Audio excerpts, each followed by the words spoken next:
जय जय श्री राधे, जय जय श्री राधे। देखो कितना ज्ञान दे रहे हैं, हमारे लिए भी है, आपके लिए भी है, मेरे लिए भी है, आपके लिए भी है। और मैंने उस दिन आपको कहा, कल शायद आपको कहा, ये बाबा जी रघुगण है ना, रघुगण बोलो, रघुगण बोलो, ये वही है, हिरण का बच्चा है। अब हिरण के बच्चे को ज्ञान नहीं दिया जा सकता था, गुरु ने सोचा बोले बेटे कोई चिंता नहीं, तेरी वजह से मैं भी हिरण बन जाऊंगा और अगले जन्म में फिर तेरे से मुलाकात होगी। अरे फिर ये रघुगण या रघुगण पालकी लेके निकला था और ये बाबा जी मिल गए। गुरु मिल जाता है अगर ध्यान सच्चा हो ना, परमात्मा तरफ हमारी चाह सच्ची हो ना, गुरु मिल जाता है।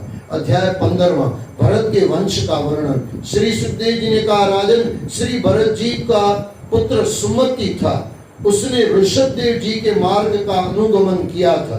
हो सकता है कि कलयुग में बहुत से पाखंडी अनार्य अपनी दुष्ट बुद्धि से वेद विरुद्ध कल्पना करके उसे देवता मानने लगे, परंतु उसमें देवत्व जैसे गुण नहीं थे। उसकी पत्नी वृद्ध सेना से देवता जित नामक पुत्र उत्पन्न हुआ।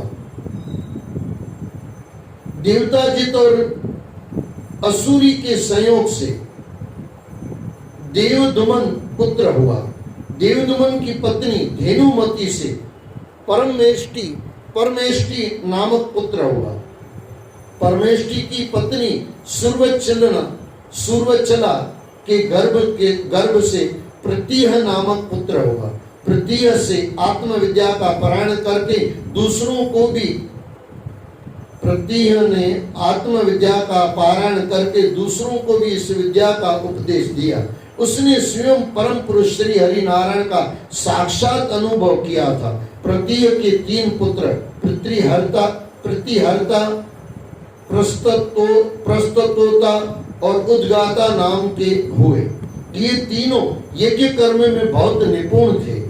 इनमें प्रतिहर्ता की भार्या स्तुति थी, उसके गर्भ से अज और भूमा नामक के 2 पुत्र हो गए। भूमा के ऋषि कुल उद्गीत हुए। उद्गीत की पत्नी देवकुल्या से प्रस्ताव हुए और प्रस्ताव की पत्नी नियुत्सता के गर्भ से विभु नामक पुत्र हुआ। विभु की पत्नी रति के गर्भ से पृथुषेण हुए और पृथुषेण की पत्नी आकुति से नक्त हुए। नक्त से द्रुति के गर्भ से गाय का जन्म हुआ। गाय के लिए कहा जाता है कि साक्षात भगवान विष्णु के अंश थे। अपने आत्म संयम के कारण इनकी गणना महापुरुषों में की जाती है। राजन, महाराज गाय ने प्रजा के पालन पोषण और रंजन में किसी प्रकार की उपेक्षा का भाव नहीं बरता था। उन्होंने अनेकों यज्ञों का अनुष्ठान किया था और ब्राह्मणों को प्रचुर दान दक्षिणा देकर निष्काम भाव से केवल भगवान की ही भक्ति के लिए धर्म आचरण किया था। इससे उनके सभी कर्म परमार्थ रूप बन गए थे। ब्रह्मवेता महापुरुषों की चरण सेवा से उन्हें भक्ति योग की प्राप्ति हुई थी। देहाभिमान को त्याग कर उन्होंने अपना सारा जीवन श्री हरि को समर्पित कर दिया था। इसी से वे ब्रह्म स्वरूप का अनुभव करने लगे थे। परीक्षित, प्राचीन इतिहास को जानने वाले महात्माओं ने राजर्षि गाय के विषय में यह कथा कही है। अहो, अपने कर्मों से महाराज गाय की समता कौन कर सकता है? वे साक्षात भगवान की कला थे। उन्हें छोड़कर ऐसा कौन है जो यज्ञों का विधिवत पारायण कराने वाला हो? वह मनस्वी, बहुज्ञ, धर्म का रक्षक, लक्ष्मी का प्रिय पात्र, साधु समाज का शिरोमणि और सत्पुरुषों का सच्चा सेवक था। एक बार आप सच्चे बन जाए ना हम, तो प्रकृति साथ देती है। एक बार झूठे बन जाए ना, तो झूठों को भी साथ मिल जाता है। दुर्योधन को साथ मिल गया और अर्जुन को भी साथ चाहिए था। भगवान श्री कृष्ण का साथ मिल गया। हमको किसका साथ चाहिए? पूछा था ना, आपको पता होगा, नारायणी सेना चाहिए कि मैं चलूं? और अर्जुन ने कहा बाबा मुझे तो आप ही चाहिए। और ये दुर्योधन ने मांगा है नारायणी सेना, दे दो। ईमानदारी से देखने जाओ ना, हमको भी भगवान की नारायणी सेना ही चाहिए, भगवान थोड़ी चाहिए। नारायणी सेना यानी क्या? सुख संसार का कुछ भी चाहिए, नारायण की सेना है भाई साहब, और क्या है? नारायण की सेना, आप बंगला मांग रहे हो, ये नारायण की सेना है, नारायण नहीं है। नारायण अलग हो गया। और अर्जुन महाराज ने मांगा, मुझे तो आप चाहिए बाबा। और संत महात्मा तो ऐसे कहते हैं, जंगल में अकेला रहना पड़े और भगवान मिल जाए ना, अकेले रह लेंगे। लेकिन हमारे तो नारायण की सेना चाहिए, नारायण की सेना में फंस जाते हैं। दुर्योधन महाराज फंस के पूरा परिवार खलास कर दिया, उससे भी हमने कुछ सीखा नहीं। कंसों से हमने नहीं सीखा, किसी को बुरा लगे तो माफ करना, हमने कंसों से नहीं सीखा, दुर्योधनों से नहीं सीखा, दुशासनों से नहीं सीखा। कितने इतिहास में दुष्ट आए, किसी से सीखा क्या? अरे भगवान कृष्ण से नहीं सीखा, उन्होंने गीता कही, उसमें से नहीं सीखा।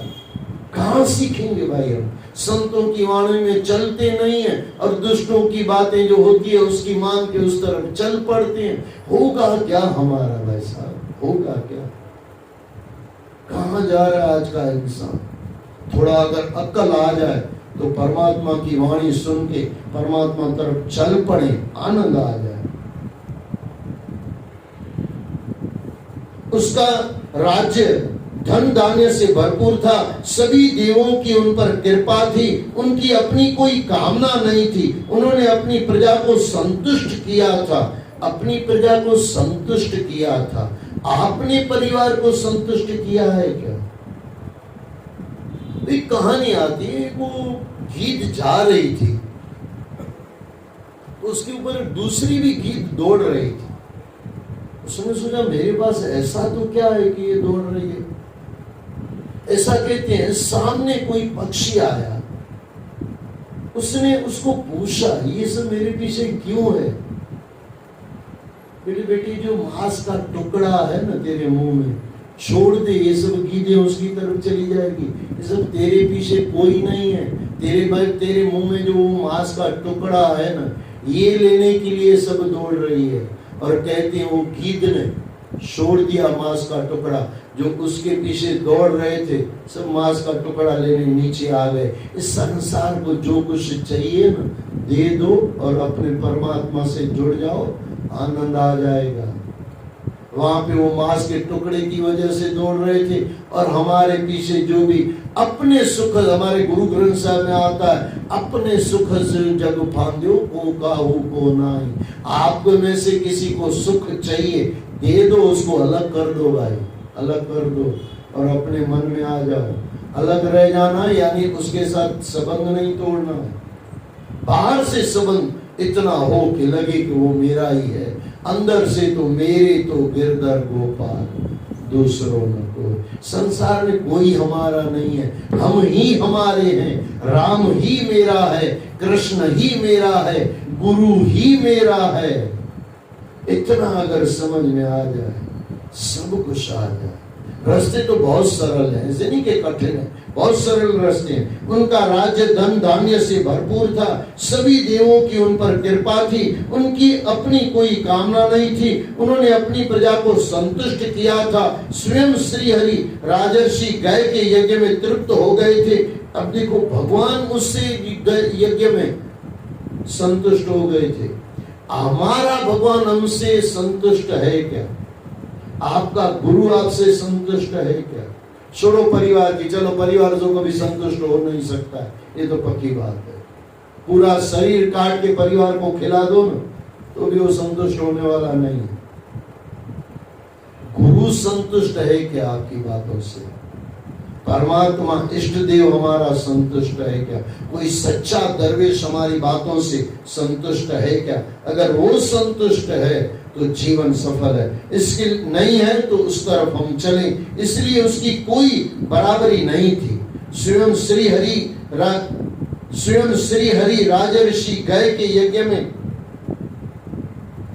तृप्त हो गए थे, इसलिए उसकी कोई बराबरी नहीं थी। महाराजा खय की पत्नी गयंती के गर्भ से चित्ररथ, सुगति और अवरोधन नाम के 3 पुत्र हुए। उनमें चित्ररथ की पत्नी उर्णा से सम्राट का जन्म हुआ।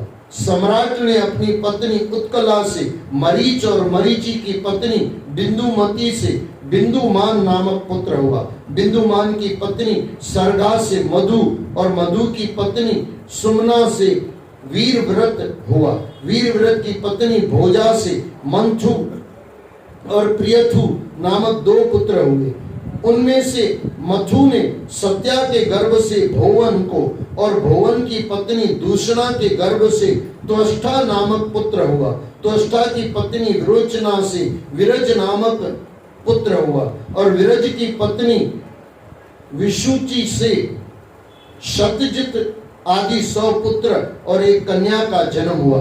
राजन, इस प्रकार भगवान विष्णु देवताओं की शोभा बढ़ाते हैं। उसी प्रकार भरत वंश के सबसे बाद के राजा व्रज ने प्रियव्रत वंश को अपने सुयश से सुशोभित किया था, सुशोभित किया। जय जय श्री राधे, जय जय श्री राधे, जय जय श्री राधे। आज अध्याय कम पढ़े क्योंकि ज्ञान बीच में बहुत आया, वो भी जरूरी था। खाली पढ़ना जरूरी नहीं है, जीवन में लेना भी जरूरी है।